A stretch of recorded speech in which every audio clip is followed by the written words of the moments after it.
Come on in, everyone. Anyone straggling at the door, you gotta come on in. Go see my panel. I'm talking about a lot of Brony music history today. With an emphasis, as much as I possibly can, usually on kind of not just my raw takes on the history, but also with some numbers to back it up. So we're officially at times where we're gonna get started, because I think, as I mentioned earlier, this panel is a lot of trying to squeeze as much as we can of like 14 years of history down into 1 hour. We are going to miss so many things. So many things. So many things. How many? Question? How many? All the things. All the things. There's going to be a lot of history here. Really we'll get started about like what kind of is Brony music history and what we're trying to do with this panel. When we talk about history of something, you have to kind of take a step back and say, what do you really mean by history? Like, is the history of Brony music the complete list of 3,000 plus Brony musicians? Is it the list of at least 50,000 plus fan songs that were created? Basically, you can't do that because at that point, it's just incomprehensible. There's too much data. There's too much to just be like, this is the whole thing.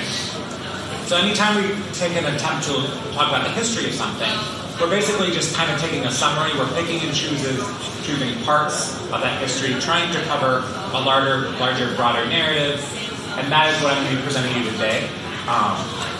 For the most part, I want to be talking quite a bit about what I would call the scene, some pun intended with the theme at this con. But there's a lot of different aspects of the Brony music community and the Brony music scene. We have everything from just what's the popular songs, and we actually have a lot of data on that thanks to the effort over the years through Top Brony Music to keep track of what those songs were. And it also is something of like public memory. A lot of people remember public songs during that time period. We're talking quite a bit about that. We're talking about the compilation album scene in brief.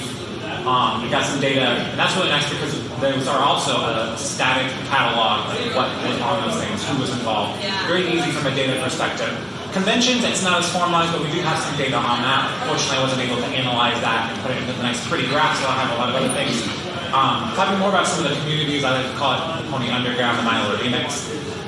And then we'll briefly cover some of like the promotional side, the radio station side. That's kind of more of a, hey, do you know these things exist? They're pretty awesome. They do a lot of supporting the music community. So that is like at a high level is what I'll call scene. And we're going to be obviously taking my biased view through the scene. Full disclosure, I've only been in the fandom since 2014. So anything that was popular 2011, 2012, 2013 will usually just completely blow over my head. And then I really only started deeply paying attention to the music scene like in 2019, 2020.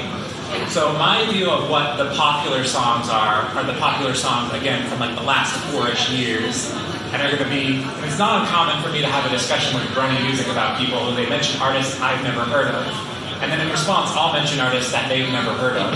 Because again, there's 3,000 plus people. Most of them are very good at their craft too.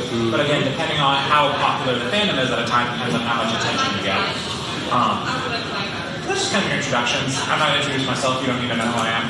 And while we were doing research for this panel, I did find this wonderful comment left on the song 12 years ago, in 2011, earlier in that first half of the year, that someone's like, hey, this song is the best. Nothing will ever come better than this. And I didn't even know who the artist was or what the song was, and I'm just like, the one takeaway I want everyone to come out of this panel is that there's so much music, there's so much good, there's a lot of history, and there's a lot of different sub-communities that you'll see are just like completely different in what, like, who is basically big in those communities, and what's just kind of going on, because again, it's not as organized as great as there. I also want to put a full-on disclaimer that we do our best when we're putting together all of these numbers, myself and Brass Scribe. We dig as much raw data as we can, but again, we're going through thousands of data points. We're going to make mistakes. Some things are going to be copied wrong. If you want, you can just keep like track of all the errors we make to yourself and let us know after the panel so we can correct them, but I'm not going to be like, hey, this was actually this and this. I'm like, sorry, we messed up. We're going to keep going. When the Brony Museum opens, we'll have more concise data. Pretty much. But actually, so let's get started by just talking about the popular Brony music. And this is usually where you'll get like a curated list of what someone thinks is popular. Again, my understanding of what is popular is very bad in early years because I wasn't around as much. But we'll start off with, probably the first Brony musician, Odyssey Europe, otherwise known as Europe. Brony, interestingly enough, the first Brony music choice was not in 2010. The fandom was kicking off right then, but no one has found a track that dates earlier than this one. So it comes out the Super Pony Beat album, Odyssey, and the first album accompanies that, Luna Dream Nightmare Mode, there's two different songs there, and this I think is supposed to be the first Brony song. Again, I'm taking Brass Scribe's word at this. I certainly couldn't find anything earlier. When I dug through the depths of Equestria Daily, I also did not find any music posts beyond Odyssey's first post. So Odyssey's obviously been a pretty big name in fandom.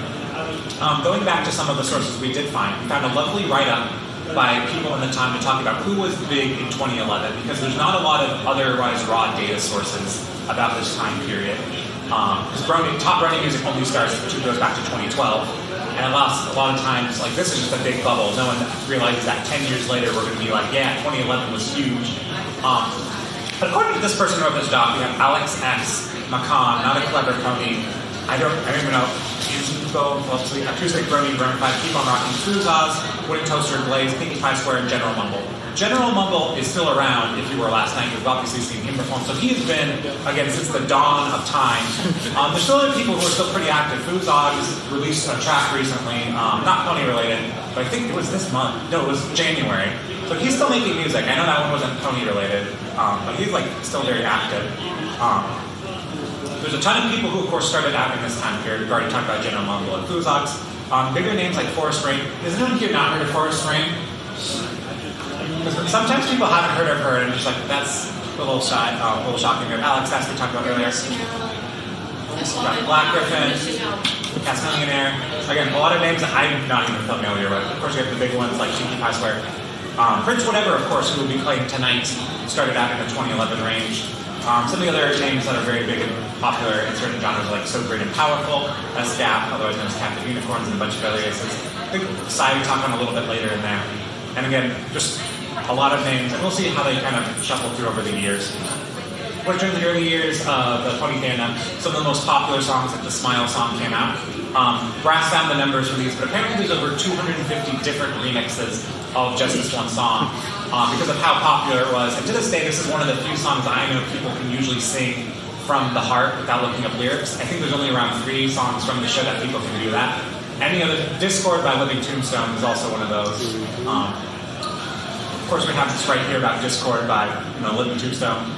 Or not Living Tombstone, but Europe Brony's original thing that got remixed by Living Tombstone. A lot of others like Nightmare Night, popular General Mumbles, popular Times Here, Alex X's remixes, Pinkie Pie Square, Living Tombstone here. Of course, we'll talk a little bit more about him when we get to the bigger pieces. Macan is one of those names that I've heard around quite a bit in passing. Never really knew about who he was until I actually started digging into the research. I'm like, oh, this person was pretty big back in the day. This comes into like the 2012 era, the golden era. Where we start getting into season 3, the 4, Equestria Girls, all that drama. This is also where the top Brony music time machine basically comes into play, because ever since May 2012, various people have held the torch in keeping track and running polls to figure out what people are listening to, what is popular this time. And even though some of those songs don't exist on YouTube anymore, it's a great way of just being like, what was the scene like at the highest level? This list has an incredible number of things on it. We also have quite a lot of songs because Daniel Ingram, the first OG Ponies edition, is of course constantly pumping out songs, and there's constantly pumping out remixes from this time. Talking a little bit about Living Tombstone, he started in 2011, but most popular stuff usually comes out to 2012. Stuff, things like Discord, I believe, the Discord remix, which I would argue is probably the most well-popular, well-loved fan song by far. I would argue the second one is by the Ponies' Antonym. But again, this is just hot takes for me. There's no actual backing data for that. And again, the list of musicians who started at this time are huge. We have both Mick Miak and Seventh Element in the back there. Wait, hello. Griff, I've not seen Griff. He wasn't an opening, and I wasn't able to make a set, so I know he's also very active during this time. Well, talk a little bit more about him. But again, there's tons of other people. Adam the Walker, Maddie Tormulines, today, started around this time. She's still kind of quasi-active in various circles. Violet Pony started at this time. Again, tons and tons of names, and it's just like unfair to call out some of these. Some of the ones that I feel like I have strong opinions on. I know Electric Complosion is still also releasing quite a lot of music these days. Join the Herd recently came out with a remix. L Train is still very active. He was at Cider Fest just this last year. Metalcore Pony is still very active as well. He's like about 2 mini cons though. First kind of some of the names, and again, a lot of data, a lot of stuff to process. Metalcore Pony is here. Metalcore Pony is here. He is? Yes. Sweet, I didn't run into him. Yeah. He's still here. But like when we look at the data, it's pretty nice because we can kind of get, we don't have a lot of hits on this chart because we're only doing half their year, but it just generally captures kind of who is involved at this point. So again, Living Tombstone is right up there. Zumbertina is not actually a person who I know anything about, and it just kind of shocked to me, like, there's Brony musicians incredibly active, I don't know anything. DB Pony is still very active, Aviators, huge name, popping on the charts, Alex S, General Mumble, Fuzogs, those kind of people. Silva Hound also kind of speaking in here, but with 2 votes, it gets a little dicey, like who's really popular, and then we have a whole slew of people. One, like Ponyphonic is huge, you can just sneak him quite in there. If you like to see them in a different way, I'll be using diagrams like this throughout to kind of just show you who's gaining and various different points. 2013 is the dawn of Forever Free Brony, where I would say one of definitely the staples today. We also have John Kenza, and Koa apparently started making remixes at this time. They're not published anymore, but they're still out there. Do the Dare Do also started at this time.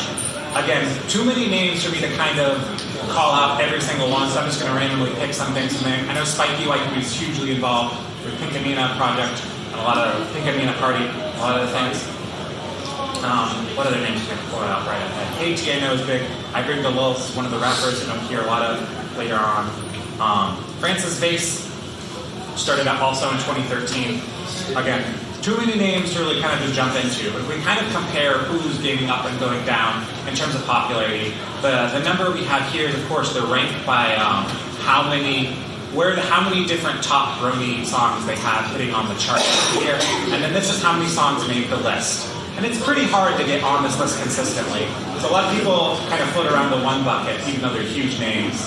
But at this time, Simbertine is there. Feather is hugely popular. Iomanti is there. Mando is there. Aviator, Prince Whatever. Coming out really strong. Already at number 6. Living Tombstone is still on the list, but it's already starting to drop down, just not as active at this point. Forever Free Brony is making way up. Denoted, Uzog, so being powerful, Black Griffin, Force Train. You get the kind of idea. 2014, again, we still have lots of people joining the fandom and making layers. I know Mathematic Pony walked in. If you want to wave? There you are. Hello. Neverlast Stand and Connection are both still here. I'm not seeing. They're here. I can't recognize your hat. Looking good today as well. So again, we have the whole row right there. We already missed General Mumble's introduction when he was there. Hello. Again, Steinefree, I know he's wandering around the con, and he started out in 2014. I started out in 2014, so we can talk about it. Again, Like Indie Beats, one of the promoters, also started around this time. Violent Melody, we'll be talking more about what she's involved in later on. Again, lots of names. Kind of looking at the number mix down of what's there. Forever Free Brony has already started to, already started getting to the top here. Violet Pony, again, been involved pretty much since the start, is really starting to top out the charts. You have Mando and Aviators, Popular Time. Black Griffin and Basic are kind of starting to peak at this time. Turquoise Flash, I believe Turquoise is still involved. I don't know much about them. Prince Whatever. He's also here. He's also here? Yes.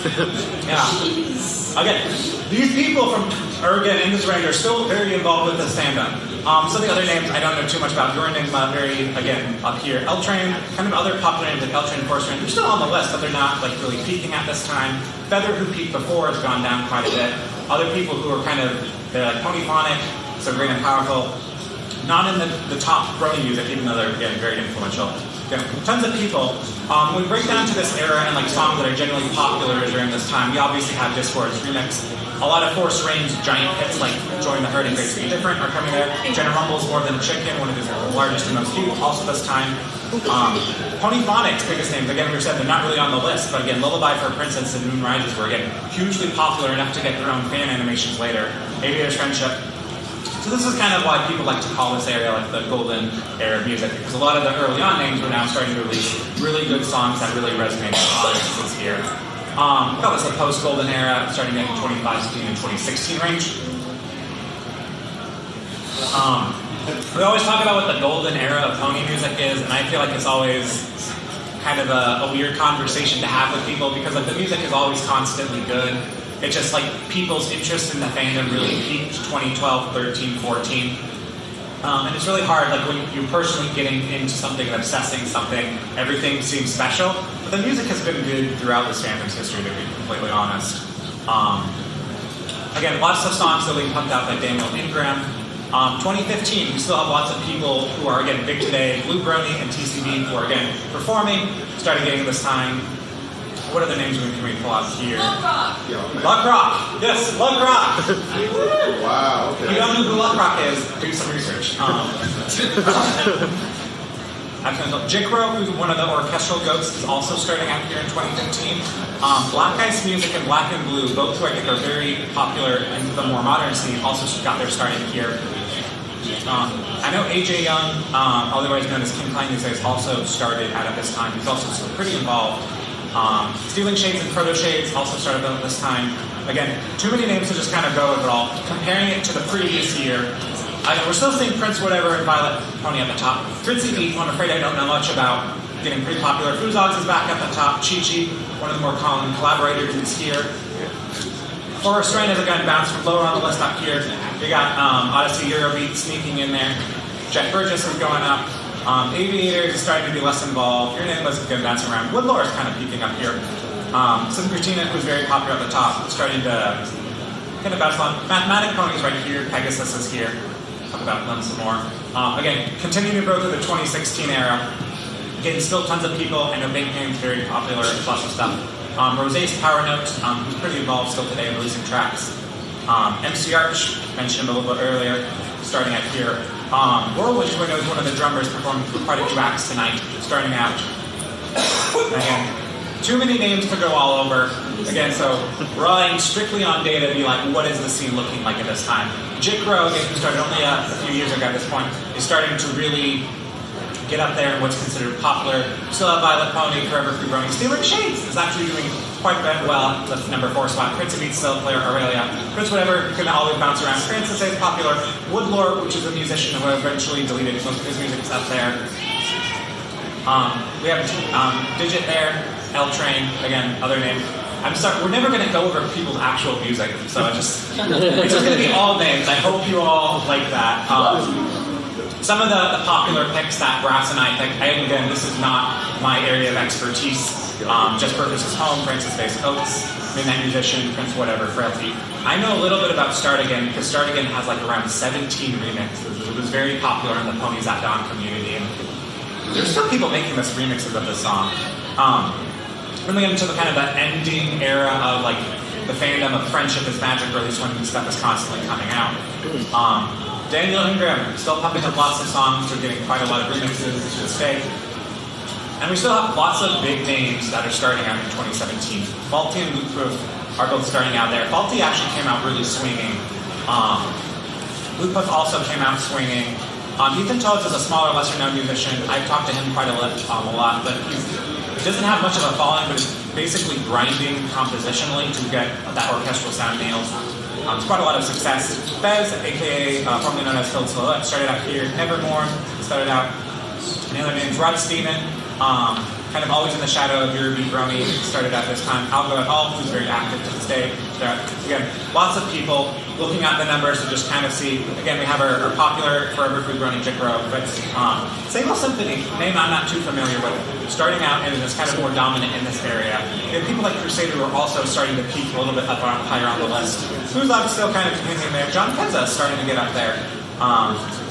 Silverhound, L Train, kind of those popular people were around. Rock and Brony was there, again, started real earlier, kind of thinking. It's hard to tell again with like the ones who really, because it's all kind of a tie. Radiark, who started a little bit later in orchestral, is starting to get there. Still in Shade's still involved, but peaking at different points. 2018, again, we still have wonderful people joining. I know Polaris, Thrak, Crazy Smash, Dauntless Stand, who I've seen quite a lot of stuff of. There's a lot of people named Voodoo, so I don't know, remember off the top of my head. Brass Scribe, who helped assemble this kind of panel, also starting out in 2018. Again, looking at the numbers, again, we got our big four at the top here. Undream Panic and Frozen Night are actually getting quite up there, breaking it. Faulty has solidly broken into the banger zone. It's constantly up. John Kenza also breaking up there. They're paired back to back because, again, similar caliber. Naming Replacer up there. Crusader Pony is getting up there. Some other names, I don't know. MCRC is keeping up there a little bit. Continue on 2019. Still have a lot of people joining. Evershade will be performing tonight. Jensen, who performed last night with the Pony House Mafia. Melody Brony is performing tonight. Caliber, who kind of bounces in and out of the Pony fandom, is doing a lot of furry stuff. Also getting started here. 12, very popular name these days, also getting their start in 2019. Again, sorry, it's a lot of names. So right here at the top, from the 2019 era, who did we have break in? Forest Rain really kicked butt in 2019. I think she got she got 10 from there. Well, there'll be a nice graph of where she kind of peaks in there, but she broke into that top 4 slot, which again is usually dominated by these people. The Crusader is also dominating at this point in time, so he's kind of peaking there. Stealing Shades is back up the high list. L Train also back up. Again, seeing a lot of names. Pegasus and Evershade. Evershade's first year, he's actually doing very well in getting up onto the top 10, and he runs it these days. So Evershade really came out strong. Koa, also really starting to publish stuff under her Koa alias and leaving it up at this point. He's really coming out strong. Europe Brony's back, Local Score Pony. Again, lots of names. And so from this broader period, we have a lot of, again, popular songs, Will Dear to My Heart, that are coming out. Some of Koa's whole first CD, Broken Wings, I think is one picked out. Francis Face's Silence up there. Crusader, Home Where Your Friends Are, which he just recently remade. Blue Brony's classic Imperfection, which just finally got put back on his channel in the remastered format. Came out really recently. One of my favorites, Let the Magic Fierce, will also come out afterwards, whatever destabilized. And then the show ended. And as we all know, everything died after that. And what's interesting is when there's big events in this fandom, you do have people, again, from that very early on, 2011-12, kind of making a splash back and saying their thoughts. Which is always kind of cute, but if you're kind of paying attention, there's constantly people rotating in and out of the music scene, and it's a lot to, I was not even on top of it. And then we get into the pandemic era. I know Luck Rock, he has a strongly of the opinion that 2020 was the best year for Pony music. I'll die on that hill. So I was like, the music is so far. Well, the problem is no one leaves, and everyone keeps getting better, so the music just keeps getting constantly better. Every single year, everyone is like, is the fandom dead? And it's never been true, so I asking. Drake Emberhart, who's been heavily involved, of course, Music Herald of the Years, has pretty much summarized the whole thing here. But I think the Luck Rock quote is pretty much, there's tons of good music, and it's just people's interests have died down. It's not that the music is better or worse. So it's just there's lots of good stuff out there. It's constantly there. You look at the top 10, you'll always find it. And again, the top 10 is not even everything. We just have some canon songs out there that are getting remixes. We still have people who are starting out in 2020 for the first time. Spin Scissor, big name around today. Skyshard Melody, Skyshard, she's also getting around. Everyday Dashi, who's been grinding quite a lot, also starting out in this time. Again, lots of people still getting there. And LFO is also getting there. Again, looking at the 2020 team, Koa is starting to get up on the board, and this year she completely dominated, breaking into that top 4. Faulty and John Kenza are right there as well. So again, pretty big names. Still performing, still around. General Mumble is back, having fluctuated a bit. Melody's there. Melody, who's just started out getting up there. Lupa getting up there. And Ethan Todd's kind of mentioned earlier, getting up there. There are lots there. So Great and Powerful, under the name of Captive Unicorns, is now back. 2021, these are where we get some of their newer names, but you'll be surprised. I'm sure what you've taken away from this is that the concert is a huge, diverse lineup from people all the way back in 2012 through, again, 2021 with Biscuit coming out swinging Silver, Trey, and Ballad Flow will be performing tonight. I'm a big fan of Valoria. I don't know if anyone else knows who Valoria is. Also a big fan of Gloom and Rubber. They have multiple playlists. I'm looking into people who's, again, pushing back up. Faulty, surprisingly, isn't on here. I think he took like a year off or something. We still have like our top 4, but Sky Shard just had started to, I mean, I was peaking very high at the top. Stealing Shades, Koa still up there. 12 broken up into the board. Red Spark, who's an orchestral composer, also starting to break in, get some of the love.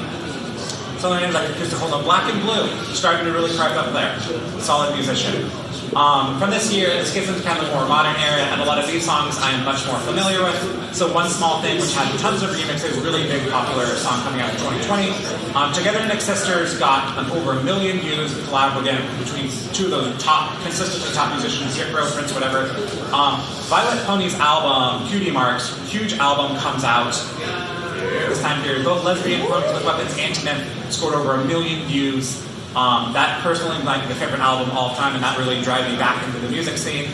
Koa and Lupa Pullover Siren Song had a remix competition and had a lot of interest there. Ice Age Kitsune's Colorful, again, was being played literally like every single con by DJs there. Neverlast Innings hit Go With Me also came out during this time. Whoa, go there.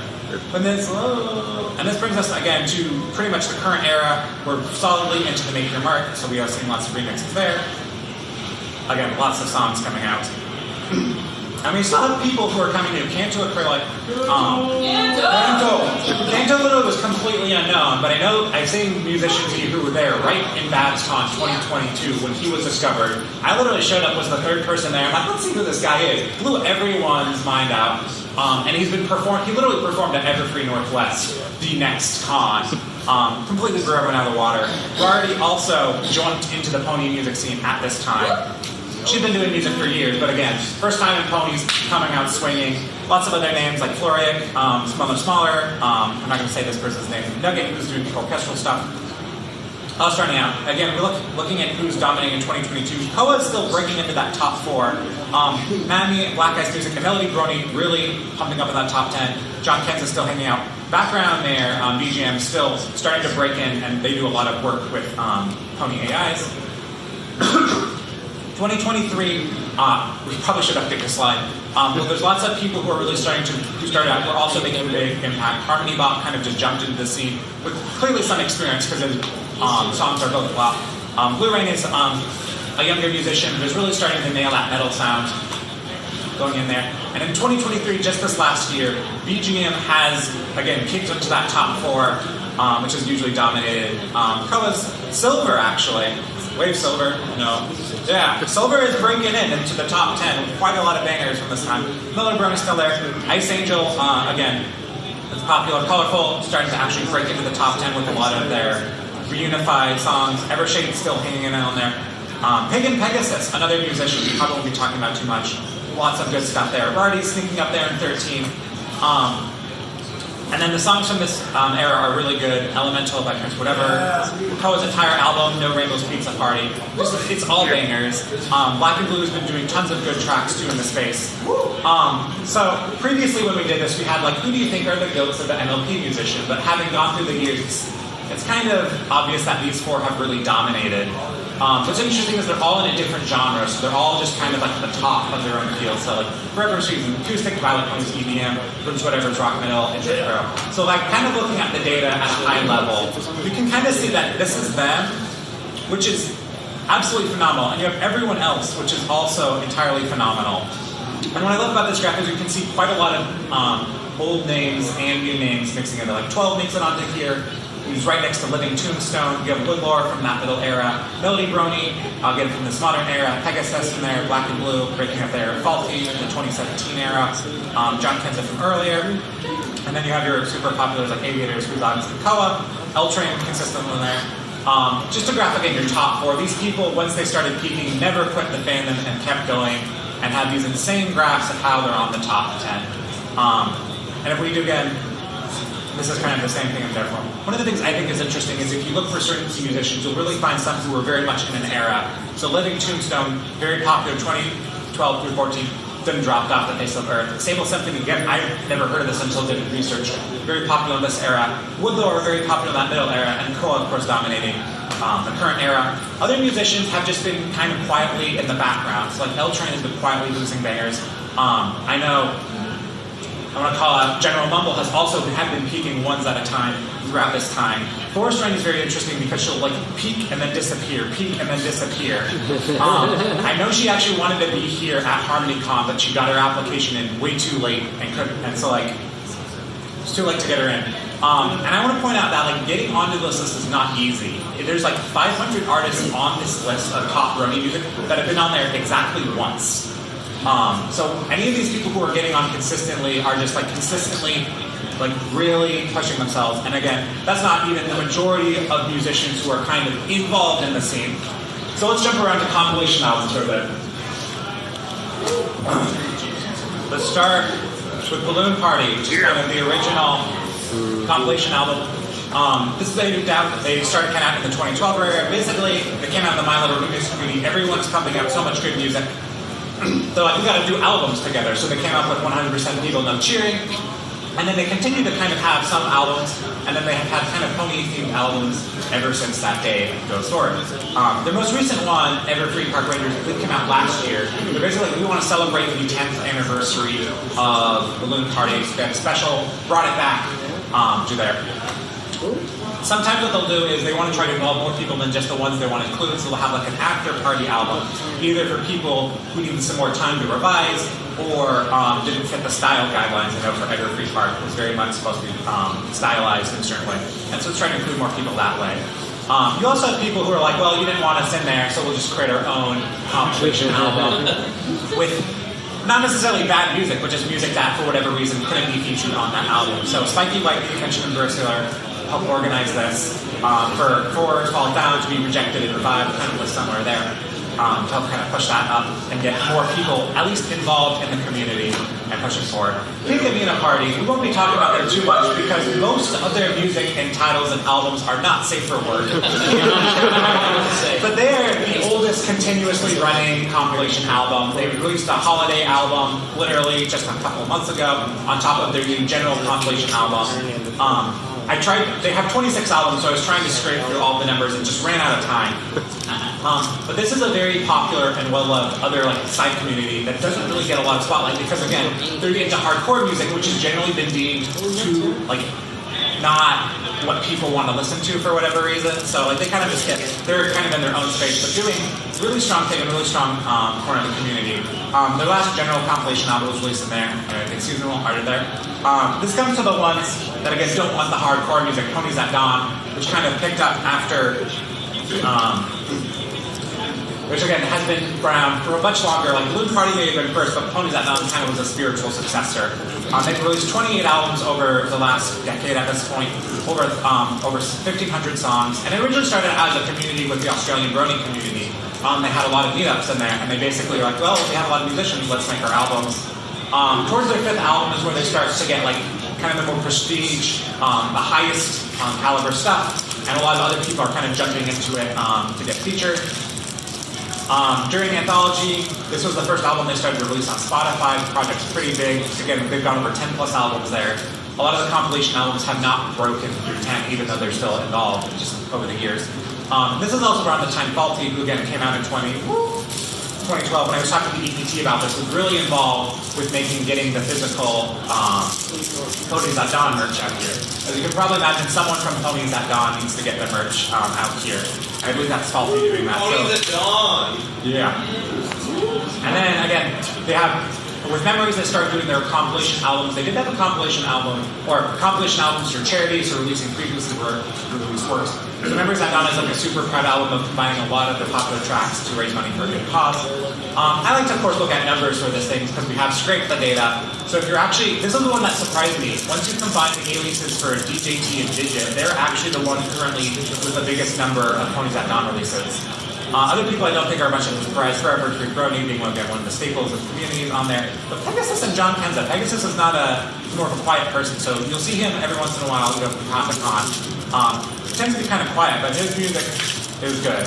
I know when I listened to my first Ponies at Dawn on All Paul's Room, I came out with a love for Pegasus, Faulty, and Never Last Standing. So John Kenza also there. Jinkro heavily involved. Native Pain and Replacer also there. Faulty's there too. BT. Some other names are kind of there. Francis Bass, he'll get out to cons every once in a while. And then continue down the list with Never Last Standing, who's performing here. Koa, getting on quite a lot with collabs. 12, also very popular. Rectifier. And then other people. Exploding Ponytoes actually used to be heavily involved at the start, coming out with 7. There's not too many albums during this time, but this is kind of the names of who was involved. I know Pegasus has been there for the beginning. The Atari fans have been heavily involved. And over the years, when they started releasing more, I just want to point out, once they started getting going really and into things, you kind of have your people like Digit, who are starting to dominate under Pegasus. Pegasus still up there, AT Bangman, Jikro, John Kenza, again, lots of the names. Other like Soul Streams, S-Stream Explorers also quite heavily involved. Never Last Standing also having a very big impact on there. It's interesting, I think Exploding Ponies continues to make quite a lot of music, 8, which is the same from the previous era, but he's just not heavily involved, so a lot of other people are continuing to make music while EPT slowly gets more and more into kind of the promoter side of things. 2020, 2023, this is, we skip a slide.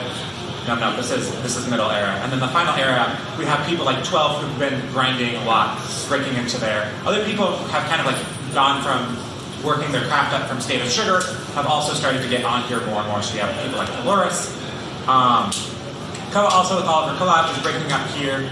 And at this point, people, I think, I'm not seeing where his name is, but I think EPT is very much in the promotional space and not releasing tracks as much anymore. Some of the other newer names who are really starting to make their mark, of course, Black Ice Music. Scranton making up here. And Prince Whatever is kind of releasing both on his own and on here occasionally. General Mumble, of course, is back right here, sneaking with 7 releases over this time period. Getting Ponies at Dawn history. Equinity and Horse Music Central have been going have been like kind of the third most long running at this point. They originally were as Horse Music Central and Equinity back in the day. They rebranded and they've been releasing, since they rebranded as Equinity, they've released 6 albums, pretty much around 1 a year, with a couple every once in a while. The State of Sugar is also going strong since 2017. They haven't changed brands, so I think it's a little bit stronger brand than Equinity. And this is heavily run by Violent Melody. I was able to pull some of the numbers for all of these tracks. As you can see, Sign Free and Violent Melody are like the dominant players in this space. And those probably aren't too well known outside of it, but I know this isn't for me. Polar Service has started to break kind of more into Ponies at Dawn. Iceland, Jill, and Choi have also got their start through the State of Sugar and have been since grown more and more into the public limelight. Nevermore, also very good drum and bass producer. He often goes to a lot of cons, but also doesn't seek a lot of spotlight for himself. Very strong. People like Zizkill and Sideshard are also very good at their craft, but again, just not getting into that limelight as much. I know Strong, you're here. Yeah, Strong's heavily involved in the State of Sugar and also Ponies at Dawn, but not enough to break into that limelight spot. Stingling Shades and Willowtail also have a strong place in here. Vibe Ponies, of course, is 12's project, and they have 8 albums. It's kind of a different vibe because, again, it's like lo-fi and chill music to relax to. Back in the day, Convention did a Pony Family project for a year and then kind of dropped off the face of the earth. And so these are kind of the albums that kind of are reoccurring. So ones that have compilations again and again and again. There are so many community albums which are kind of classifying as a one-off, hey, let's go get all our friends together, make a track, and then we probably won't ever do it again. There are so many that are missing from this list. So I'm not even going to pretend we have all of them or even most of them. This is one Brass, it's called Lesser Knowns, or it is back in the day with 2012. Again, people I've never heard of. But you have names like Jeff Burgess and Nakamura, Metalcore Pony, New Catalyst, heavily involved. Japan Pony Party, one of these originally for the Japan HarmonyCon. I'll leave a little time to read this. The My Little subreddit had a competition back in 2012 for Best Pony, and apparently they had come up with 6 total albums for this. And apparently Boo-Hoo from a sort of Fluttershy was one of the popular ones that came out of this era. Rest of Our Lives is one of the more modern ones. This was organized by a lot of My Little Remix folks. Kind of an invitational event that had people new things like there. 12, F-Dog, the Soldat remix, I think. And then Direct Current was in here. talk a little bit more about him and the Dust Card project later. I know people like Everyday Dashi have a hard time kind of getting into the community, so he kind of rearranged this there, and we have one album this just last year, 2023. And again, there's so many of these. There's one Violet Pony arranged back in the day. I just haven't made a slide for it. It also doesn't matter because I'm just bombarding you with data. This, of course, does not include the charity albums. So I know there's one from Brony for Good, and they did it. But Sold That Pony, also a popular name, did this Harmony before these minus guys as exclusives to help donate for this fund. I have no idea about what this is. There's so much music. This first album, Other Side of the Mirror. Thank you, Brass, for getting this history into the panel. I wish you could be here right now.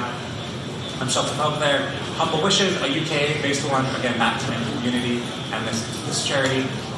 King Mara's tribute. What is wonderful about the MLP music community is that an influential artist who passes away. Time and time again, the community has rallied together to do something as a way of tribute. So this is, again, for a musician I've never heard of, but it's absolutely lovely to hear tales like this. They also have, every once in a while, they have various funds to help people get through tough times.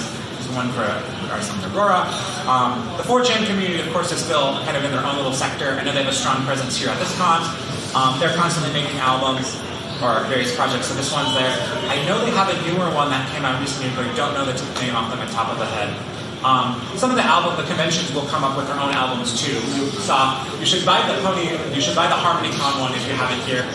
I know Ponyville Cider Fest is pretty good at getting. They did this 2 years in a row for their big year musician. They also did 2019, and you won't believe it, I have discovered quite a few names by listening to this album. So that kind of brings us through kind of the compilation and community albums aspect. So just talk about My Little Remix, Toast Beards, all of the stuff. So back in the day, 2011, they had this thing called the Remix War. It started out basically with just a bunch of people who were active at the time, like, we are really good at music, we should remix all each other's stuff. So you have people like Psy, Not a Clever Pony, Alex S, Eurobeat, Brony, a lot of great names, how involved in there. So they had this like one-off event, where like, we're gonna just go remix people's tracks together. It was pretty successful, getting 22, that's like 2 normal albums worth. But they were not done yet. No. 1 month, July, so 1 month later, like, let's do this again. And they doubled the number of people. There's no real list of this but you can find, if you dig through the My Little Remix archives, a lot of names here. And again, these are big names. So you have, there's a meme song here that's being released on this, Art Attack there. Again, a lot of names, read through them. And they're like, we're done, right? They're done, right? This isn't gonna happen again. Nope, that month, they did it again. There's 53 more songs. You have people like McCon heavily involved there. Jack Laugh, Circuit Fry is heavily involved. Make Me Out, you were involved with this, right? Yep. What are your songs from this era? The Hurricane, Super Hurricane Valve 64, and the one with Ron Flo and Young and Pat Silver. Seven, what were you making at this time? I don't think I participated in Remix War. Okay. But they were still not done after Remix War 3. No. They took a break, a few months, and then came back with 78 more songs. And like, they don't even list the tracks anymore. There's just too many. I don't know if I tried to find this one and I couldn't. And then from there, it kind of did start to die down a little bit. Remix War 5 happened in 2012, but had a whooping 234 submissions. Absolutely insane. I don't know when Remix War 6 has. Google searches didn't find it. Back in September, and then they did their 7th one, September 13th. And then right when I was getting into the fandom in August, they had 8. So all of this history completely unknown to me. They did 2016, they had 9. And then they waited to the 10th anniversary to do Remix War X, invitation only. And they got pretty much all of the gang heavily involved there. We got Make Me Act, we got Fuzog, we got Replacer, Eddie Tourmaline, Cyril the Wolf also took it there. Got everyone back to, again, have a lovely tribute to the end. So this kind of fostered, if you're kind of wondering how they organize this, My Little Remix is a forum that basically has helped you with all this, and they have lots of other projects here, lots of other community albums to help get us involved. This kind of brings up into kind of a similar adjacent space, the Pony Music Competition, otherwise known as Toast Beard. This site does no longer exist. I had to go to Wayback Machine to get some screenshots. But basically, like, every week they were having music competitions of smaller in scope. Not remix oriented to do this. It was based in using internet relay chat, if you're familiar with what that is.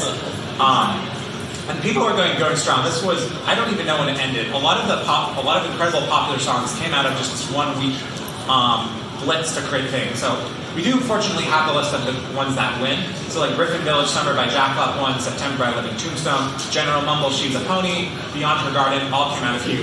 Sometimes the ones that didn't win actually went on to become more famous than the winner. The direct example of this is Rainbow Factory lost Toast Beard, and then went on to get who knows how many million views on YouTube. It's kind of hard to see when the line ends of Toast Beard because Direct Current was just kind of keeping it alive for many, many years. Officially, at some point it died, but then after the rest of our lives, he got back with people like, we should kind of bring back Toast Beard, and they had a different alias they called it Dust Car. And then they started this out in 2020. They've come out with a current album, and instead of being Toast Beard Test Board, it's Discord Dust Car. That's how they name things apparently. This is kind of your lifetime of people who've been involved in Dust Car for the last 3 years. With Direct Current, again, as the organizer, but Ethan Toas, who's again being involved with Ponies at Dawn. A bunch of other unknowns, like Candy Yanagi, I don't think I see anywhere outside of Toast Beard space. We have this musician, Kingsley and Maddie, again, heavily involved there. We have Chuckles, who's also wandering around the con, heavily involved with the MLP, kind of scene. Avery, Toastless, aka Magic, a lot of people heavily involved here. Kind of like breaking it down by year. This is kind of who was involved heavily in 2020. We have a lot of names who are kind of just interested at the first things. We have people, I think 12 is on here somewhere. 12 is on here. Replacer, every once in a while makes a splash. Scooter Tricks, Jack's, otherwise known as Jack, heavily involved, also kind of making a splash here. He's a guest of honor here. Snowy Charm, one of my friends, heavily involved. Violet Ray, we're doing this out tomorrow. By the time you get to 2021, you kind of have your regular people who are heavily involved. So you can see that you have 2 musicians here who are kind of dominating the space, along with kind of a lot of other people who are, again, names that you otherwise probably would not know about otherwise are all, again, there's only 26 races a year. And so if you have people doing 20 races, that means every race they're putting something out every 2 weeks. If you have 10, that's like literally once a month they're pushing there. So it's a pretty heavily involved, tight community. The thing which happened is right at the end of 2021, these 2 people got into a fight. What happens? Well, pretty much a lot of the people split out. So you can see that we immediately dropped down, and a lot of names have completely dropped off. And now, instead of having like a strong group of like 20, 30 people, it's gotten maybe just down to 10. We're kind of, again, all doing less stuff. But there's a lot of other names kind of peeking in here. I love Songbird, choir stuff, very underground. Atomic, I know Atomic's wandering around some other places there. Spectra apparently made a splash. Carphonicus, Adiscord also made a splash, but it's pretty much Direct Current, Kingsley, and Maddie, with Ethan kind of in there. I'm also kind of a little involved. And then the year after, it's pretty much dead at this point. Again, there's no other people on this. You have a handful of people doing it every once in a while, and then you have your 3 here. So we said there was kind of a schism, so these people decided that, we're not having a good time with you, we'll just create our own. So they created their own Discord bot, and they decided not to have a pony theme, so it's not really a pony theme, but there's some pony tracks that come out every once in a while here. I was going to shout out to Mick Miak, who was involved not only with Busty's and Toast Beard and Dust Car. I think he's the only one who's been in all 3 of it, to my knowledge. That brings us kind of the end of kind of what I call the underground. Let's talk about very briefly before we get into our musician interviews and our conventions aspect, some of the people who really try to help promote musicians for space. We have Force Music Herald, been around since 2016. They published over 6,000 articles over the years. It's run by Spectra and formerly France Space. It's kind of revolved into a number of people, writers, and editors who really help try to get people's music out there. Here's the kind of list of people I took from the site. Again, all making an impact over the years. Ponyville FM is, of course, the online digital radio station. There used to be more, but they're the ones who are still around today, constantly doing things. They have music playing pretty much 24/7. I know people like Bolt, AWOL, are still doing shows pretty much weekly, I think. I think Rockfox is also making shows. I forget how active he is involved these days. Bolt, of course, is still here. AWOL, I don't think made it to Monday this year. Ponyville FM, some programmer, I don't even know who the person who built this is. I don't know if they go to cons. But basically, I want to build, aside from the sound up to host Pony Music. There used to be EQ Beats, but now we have Pony FM. A lot of people upload here, a lot of people won't. But you'll find a lot of probably the stuff that's kind of higher, lesser known here. Equestria Daily is kind of a blog, and it's been always kind of hit or miss how it kind of works. Back in 2011, literally Seth Easter would just put whatever he felt was on there. Back in 2012, a little more organized. Apparently the throughput is so high And apparently, according to him, they had 20 plus reviewers, and they basically just all voted, and whoever got the most votes got on the spotlight, and whoever didn't get votes, and if it was not good enough, they wouldn't even get put on the bonus music page. There's around 690 music up to days posted in the spotlights. EPT and Spectra, having established Horse Music Herald, reached out and was like, hey, can we just have a music writer on EPD? So this began the EPT kind of music writer scenario, where now we have someone who's really into the music scene, has a very involved. EPT is kind of in there, and EPT kept this involved for a good solid 2 years. And then come up, and then he would put everything that was not good enough to get spotlight, but still good in its own bonus music post. When he decided to step down, he wanted to focus on Ponies at Dawn quite a bit. So he stepped down and handed off the reins to Mackenzie, who took over. And then Mackenzie did things differently. He kind of dropped Pony, the bonus music section, and then would put a lot of different people under the spotlight. And this kind of led to a very interesting. Because Mackenzie at the start of 2019 was very well loved, spent tons and tons of time doing things, and then by the end of 2 years had somehow burned most of the bridges with people. I copied a quote from one person, not going to say who back in 2020 was like, I love this person, thank you so much, Mackenzie. And then 2022 going to, I feel offended, you're spitting at me, unacceptable. It's not really clear, and I think Mackenzie never really told everyone the full story of why he started not promoting people and why he did this. So it's a kind of a matter of time till someone would make some weird song and then end up getting a very interesting review from Mackenzie and then getting Mackenzie kicked off from the site. And to bring us to the final area of the question deal, which again is the please stop posting stuff on me, and now everything's just dumped into open music. So it's kind of irrelevant to the music scene. Back in the day we had Cider Party, of course, also killed by Mackenzie when he kind of took over and then dropped the ball. They've been featuring a lot of EDM tracks since 2014 and then never again. Drumstick Library has been doing stuff with more drum and bass things from the NKT Tricon.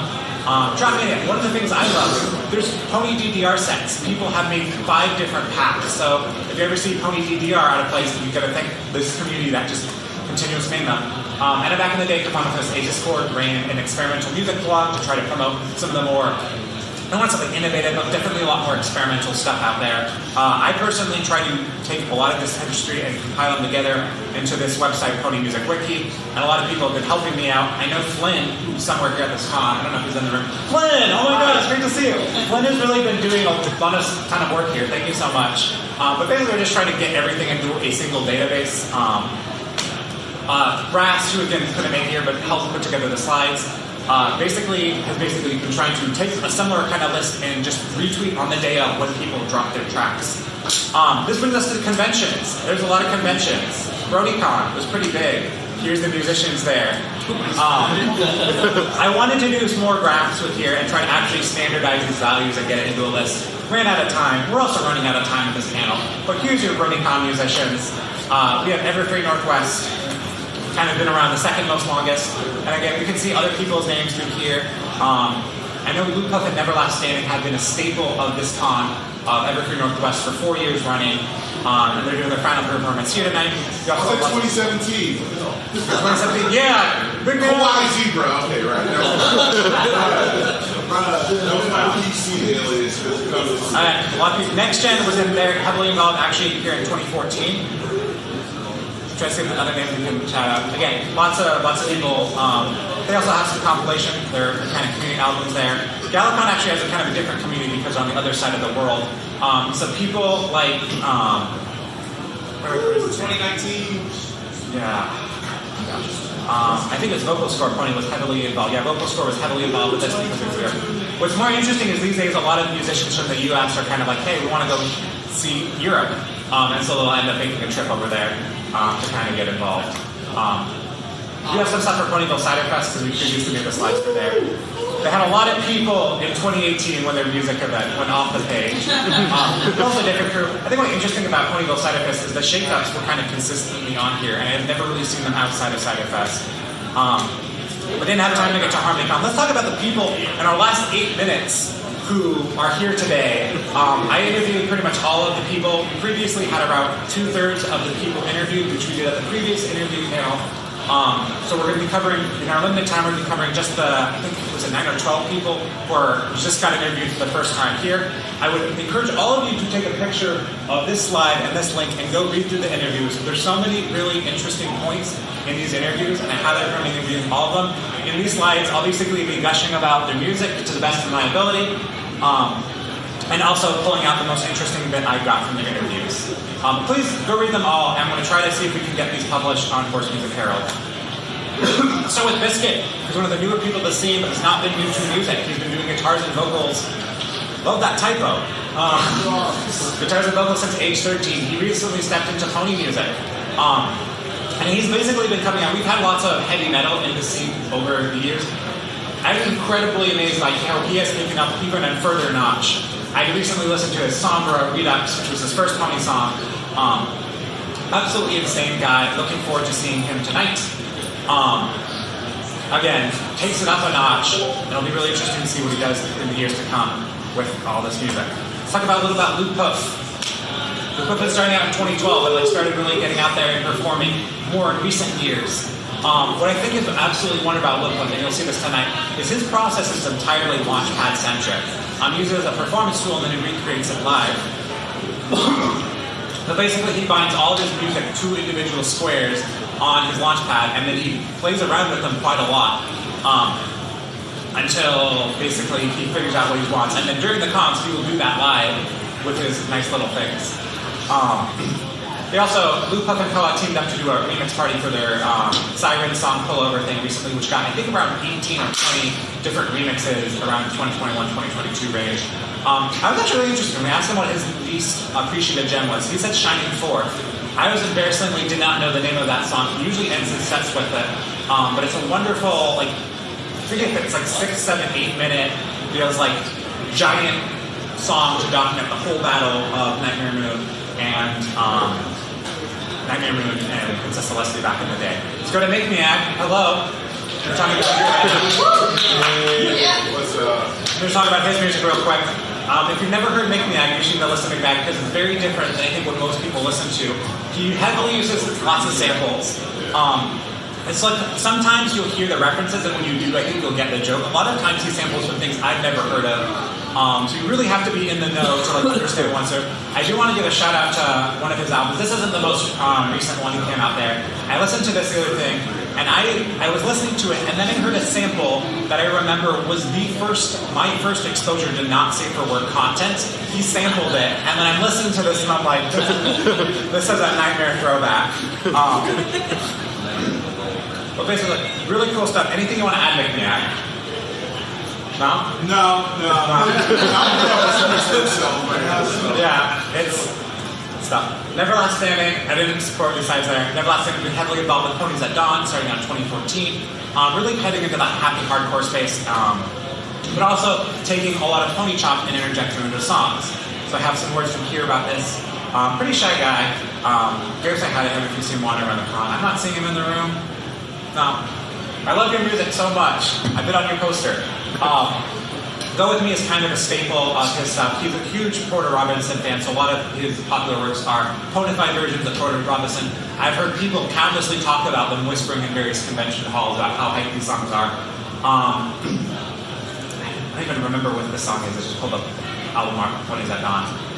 But absolutely wonderful music. I find his music really hits home emotionally for me. So I always look forward to seeing his set perform live. And then I actually had to move this panel. They were originally going to put it during Coachella at the peak, and I'm like, no, don't do that. Next gen, you want to wave? Woo! We've been starting in 2012. One of the things I've been interesting is when you look at a lot of people, Next gen's been pretty consistent, doing one track a year consistently. Whereas other people come in bursts. So his first track was I'm Not Addicted, and because it was back in the age, it has more views than anything else because it's 2014. So he's continued to improve over the years. He's pumped out quite a lot of few songs just the last year, in addition to his brand new album. Asked him a bit more influence on what it was responsible for Play Dancer. The album basically follows a character and it's very themed and follows it there. And the push, I've been impressed that he actually did finally get an album and impose release singles. And here, I can read some of his inspiration behind them. Anything you want to say to interject in about your music Next Gen? Please go listen to my album. It's really fun. Seriously. lot of traditional hip hop. Go listen to this. Very Solid stuff. Also doing collabs with other people like Mamie, Gray. Is there? I know Fez. Is Fez in here? There you are. Hello. Started out in 2017. Also, I feel like you could be less shy. Music is absolutely great. Started out in kind of 2017. He has had a few name changes over the year. So he did that. He has actually snuck it on to Ponies at Dawn with his previous alias. Again, he's in that Frenchcore genre, which is not something a lot of other people touch. So he has a very distinct sound there. Everything I've heard from him is pretty good. I don't have any particular ones that jump out to me. Anything you want to add to Fez? I have something to add. You want to add to Fez? We have a collab for the upcoming Ponies at Dawn also. It's yes. a long-played new disco track. Please go listen to it. Yes. I don't know. I want to try to release more stuff under this alias. Every once in a while, I'll see Fez jumping around doing online performances in spaces. I know he's like come out to Acid Unicorns a few times. It's always great. Okay, let's talk about Seventh Element. Hello, Seven. He started writing music in 2006. I don't even know how old I was then. It was not over 10. His first track came out in 2012. It's interesting because I was talking with him in the interview about like 2012 is like OG. But it's like even you missed that like 2011 hype wave. That's actually not my first Pony track. It isn't? I got it wrong. I put something out on another channel before making the so Forever deleted. Yeah, it's there. No, I re-uploaded it to my YouTube channel. It sucks. Let's say that. It's probably decent. Yeah. Talking a little bit, I was gonna look again. He has over 200 songs, like around 200 songs on the channel. So a little intimidating. He has lots of playlists though if you want to get into it. I was looking through your most popular song and I found this one, Shadows. Yes. Do you remember anything about this one? Do I remember anything? Yeah. Yeah, I mean, it's like an IDM track. So I like. It's about the January basically. I made it originally to play at HarmonyCon, the last HarmonyCon, I think, to play that video specifically. Did a lot of hard work to make that. But yeah. I know if you skip ahead a little bit. Road Less Home, also a popular track about going home from conventions. So Yes. if you're going home from HarmonyCon, listen to that and see It's about post-con depression. Yeah. Not a common subject. Let's talk about Silver. Silver, do you want to wave? Congrats on your debut last night. It was so good. Silver, according to Silver, it started in 2020 out of basically boredom because of the pandemic. And basically, Silver's been grinding and really listening to tracks, and basically has gone from being a name that's like very few know people about to consistently getting on to Ponies at Dawn. I'm still sad you never played the song when I see your sets. Yeah. It's just all bangers. Like I don't know how to say it. They're all bangers. We wanted to fit it in, but we just literally ran out of room, and like that was just one of the ones that was like slightly older, like a little bit. I love these words about just being creative and making sure to get things. Absolutely incredible musician. I'm very excited to see how you continue to make music. Trey Husk, sitting right next. Hello. One of the fun things we both were, like I figured it out and he told me in his interview, is that his first song was technically unreleased and then someone else remixed it first. And then it was released and then he finally came out with it. I was talking with them about Bring Back the Magic, which they did perform last night at Pony House Mafia. And that was kind of interesting because it started out as a remix with Silver and then they were like, no, this is too good for a remix. We just got to get Koa on board. And then they performed that from the Republic of Film. I'm a big fan of Warm, which, how long has that been out? About 6 months. Yeah. This has been featured, picked up on some of the other non-Brony promoters. So it's kind of odd looking at it and then seeing some anime covers. But absolutely wonderful track. Really brings out the original. I did a whole write-up for on Horse Music Herald about it if you want to read more. We're also running out of time, so I better go. Vale and Flo, are you in the room? I don't know what you look like. No. They've been started out in 2019, and they've really started to get really good in recent years. Their most popular pick is this Hyper-Chan Twilight song. Interesting they say it tonight. Their latest stuff, Hush Now Cry Now, is just absolutely stellar. And I listen, I'm like, holy shit. Sorry for swears. It's really interesting to like kind of talk about and hear what the perspective is from newer musicians. Because like when you hear about them, they're like, oh, they're still talking about Makenshi, and it's just like that's kind of sad because there's been such a divide. So So it's really happy to see that they're really excited to keep going and make stuff, and looking very much forward to seeing them debut at. They're not debuting at Harmony, but I think this is like their second or third time on a main stage. Looking forward to seeing them. Whirlwind, are you in here? I don't know. I'm not saying my name. Basically, what? All vouch for World. Whirlwind is a fantastic drummer. He's been performing at pretty much cons since 2019. Got introduced to Forest Rain, and has since then kind of become one of the staples of the drumming community. And I like him, Drummer Shy, and Thrak have basically been heavily involved doing lots of covers, but he's been heavily involved. What I love about him as well is he's also been starting to do more and more his own tracks. Bright Green Eyes is one of the popular ones about Applejack. And he also does some piano stuff too, and Thank You, I listened to this earlier, preparing for the panel. Lovely track, make sure to check him out and support him. Support all the supporting musicians too. It's like, they're not big names, but you can't do a full band without all the people in your band. Talk about Griff. Griff, are you in here? I haven't seen... No, I wasn't able to reach him. Yeah. He used to have social media accounts. You're not the older one. Yeah. It's kind of the way he did his music, though. Rick was heavily involved in the fandom in like 2012, 2013, 2014. Reviewing his discography. He was putting out tracks pretty much like, I think he accumulated 30 over those years, and then basically kind of dropped off, and then came back with Pony Rap Song, which was just like, there's so much wonderful things. It's a little explicit, so I can't play it here, but it's just like, he covers like all sorts of different fandom topics, from being a musician, getting attention, to being like, get the Nazis out of the fandom. Absolutely wonder. Let's talk about Faulty. I was also not able to get to Faulty for an interview, but Faulty's basically, he's been helping AD with the con, so shout out to him for doing that. Faulty's music is just pretty much all bangers as well. Also in the house genre, teamed up with John Kenza to do Best of Friends, got 101K. Asunder, which is one of the first ones I was exposed to, also over 100K. Send is one of those pieces which I listen to, which is like the epic hype song of all time. Absolutely wonderful. Most recently, they apparently in 2 days teamed up with Whirly Tail to bring out, take an already pretty hyped, upbeat song of Jingle Bells and just take it up another notch. So absolutely, like if you love house, Faulty is one of your guys. And then we have literally everyone else. Which we're not going to get to because we're already over time. But thank you all so much for coming. I would encourage you to subscribe online. I did say, hopefully that phone is still running. Try to get the slides online. I'll be hanging out for a little bit after a while if you want to talk about anything course music related. Go on and enjoy. Have a wonderful HarmonyCon.